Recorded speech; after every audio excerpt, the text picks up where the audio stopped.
Rich, you saw the print, you listened to the call, you thought what? Well, it's interesting, Andrew, because if you go back a few quarters ago, it was really the first time that Mark Zuckerberg got up onto an earnings call and said, look, we're facing this incredible threat called TikTok. If you remember, that was in late January of 2022.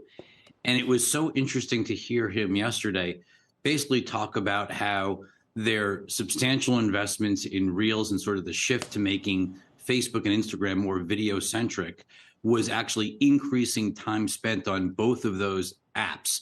I don't think most investors believe that. I think most investors have looked at sort of Facebook and Instagram as sort of losers relative to the growth of TikTok. And so here's Mark trying to come out after sort of looking vulnerable earlier in the year, saying, no, we're actually growing share. We're actually taking time spent. And, you know, at the same time, it's not translating into revenue, right? Like obviously revenue is going in the wrong direction. Part of that's obviously the economy. Part of that is obviously some of the Apple privacy changes that were made. But I think investors are having a hard time footing sort of the what's happening in the business versus sort of the way the company's presenting themselves and sort of what is the real story of what does so what do you Rich, what do you think the real story is? Which is to say, do you think, I mean, I, by the way, find myself spending more and more time on Instagram sort of, you know, trapped in this vortex of Reels and video. But at the same time, we were talking about the ad load, significantly less, I think even significantly less than what you're seeing on TikTok, unless it's just that there's so much more volume on TikTok. I also think at the end of the day, it's less about just pure time spent right now. I also think the hot new object in town, the platform everybody wants to be a part of that has far faster growth. Facebook may not be losing time spent, but they're certainly losing on a relative growth basis. TikTok is definitely growing faster. And I think advertisers, Andrew, are gravitating towards that medium.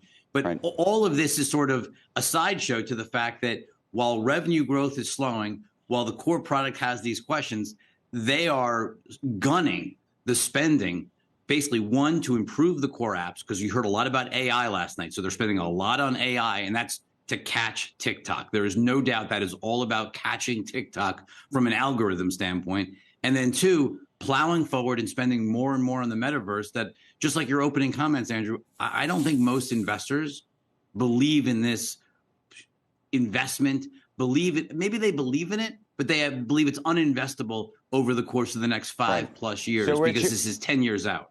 Okay, so two things. Core platform, do you think that that is a fixable situation where all of a sudden, a year from now, we're going to be having a different conversation about Instagram, Facebook, Reels, all of this? I think it's very challenging because I don't think the core creativity, if you talk to creators right now, I think they find TikTok to be a far more creative platform.